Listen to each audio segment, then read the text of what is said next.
జై శ్రీరామ్. అందరికీ నమస్కారం అండి. వెల్కమ్ టు ధర్మ సందేహాల టీవీ. వాస్తు నియమాలు పాటించారంటే లక్ష్మీదేవి అనుగ్రహంతో ఇల్లంతా సంపదతో నిండిపోతుంది. లక్ష్మీదేవి అనుగ్రహం కోసం వాస్తు ప్రకారం కొన్ని నియమాలు పాటించడం ఉత్తమం. మీకు ఇవి సంపద, సంతోషాన్ని తీసుకువస్తాయి. ఇల్లు ఆనందంగా ఉంటుంది. ప్రతి ఒక్కరూ తమ ఇల్లు సంపదతో నిండిపోవాలని కోరుకుంటారు.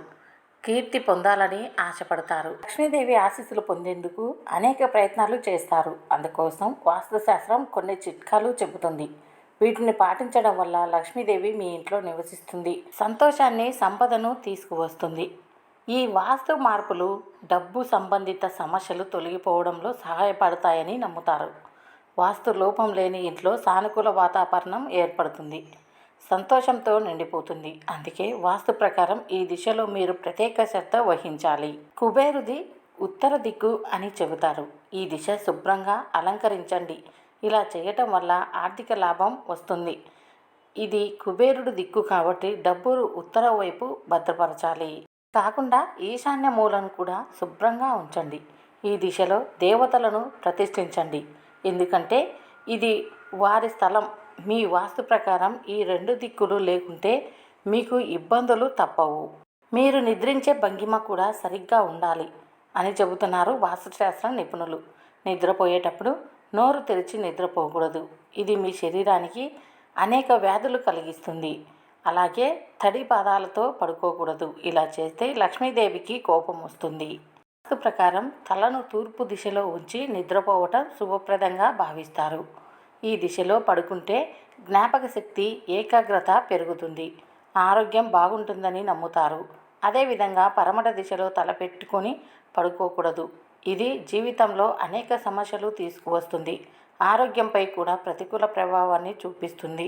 వైవాహిక జీవితంలో సమస్యలు కలిగిస్తుంది. వాస్తు ప్రకారం మంచం మీద కూర్చొని ఆహారం తినడం మంచిది కాదు.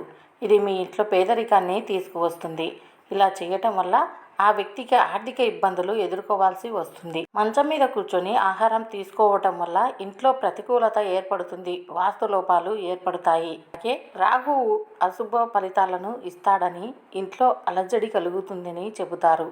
మంచం మీద కూర్చొని అన్నం తింటే అన్నపూర్ణాదేవికి అసంతృప్తి చెందుతుంది. అందుకే చక్కగా నేల మీద కూర్చొని అన్నం తినాలి. ఇది ఆరోగ్యానికి మంచిది. కొంచెం బలంగా ఉన్న మొక్కలను తీసుకొని దానిని సురక్షించండి. అది బాగా పెరిగేలా జాగ్రత్త చూసుకోవాలి. అది పెరుగుతున్న కొద్దీ మీరు ప్రయోజనం పొందుతారు. మీ ఇంట్లో ఒక కుండీలో బంగాళదుంప మొక్కను నాటండి. ప్రతిరోజు స్నానం చేసిన తర్వాత మీ నాభిపై పసుపు రాయండి. వీటిని ఎప్పుడూ శుభ్రంగా ఉంచుకోవాలి. ఇంట్లో ఏ కుళాయి నుంచి నీరు లీక్ కాకుండా చూసుకోవాలి. లేకుంటే డబ్బు వృధా అవుతుంది. బంగారు నాణ్యాలు జార విడుచుకునే లక్ష్మీదేవి చిత్రపటాన్ని ఆగ్నేయ దిశలో ప్రతిష్ఠించుకోవాలి. లక్ష్మీదేవి తన చేతి నుండి, తన సంఖ్యలో ఉన్న కుండ నుండి బంగారు నాణ్యాలు కిందికి వేస్తూ ఉంటే చిత్రపటాన్ని తీసుకువచ్చి మీరు ఈ మూలన పెట్టుకోవాలి. నీలిరంగు పిరమిడ్ను కూడా ఉత్తరం వైపు ఉంచాలి. ఇది మీ సంపదను పెంచుతుందని చెబుతారు. ఒక పెద్ద గాజు గిన్నెలో ఉత్తరం వైపు ఉంచి అందులో వెండి నాణ్యం వేయాలి. తూర్పు, ఉత్తర మూలలో వినాయకుడి, లక్ష్మీదేవి విగ్రహాన్ని ఉంచి పూజించండి. ఇంటి ఈశాన్య మూలలో మురికిగా ఉండకూడదు. ఉసిరి చెట్టు లేదా తులసి మొక్కను ఉత్తరం వైపు నాటండి. ఇవ్వండి. వాస్తు ప్రకారం ఈ నియమాలను పాటిస్తే లక్ష్మీదేవి మీ ఇంట్లో కొలువై ఉంటుంది. అలాగే లక్ష్మీదేవి ఉండాలంటే కొన్ని చెట్లను మీ ఇంట్లో ఈ మూలలలో పెట్టండి. ఈశాన్య మూలను కానీ, కుబేరుడు ఉండే స్థానాన్ని కానీ శుభ్రంగా ఉంచాలి. అలాగే కుబేరుడు నివసించే స్థానంలో మీ ఇంటి బీరువాను ఉంచితే ఆ బీరువలో డబ్బు, నగలు భద్రపరచాలి. ఇలా చేస్తే కుబేరుడు మీ సంపాదన అధికం చేస్తాడు. మా ఛానల్ని మీరు మొదటిసారిగా చూస్తున్నట్లయితే సబ్స్క్రైబ్ చేసి పక్కనే ఉన్న bell button all option click చేయండి.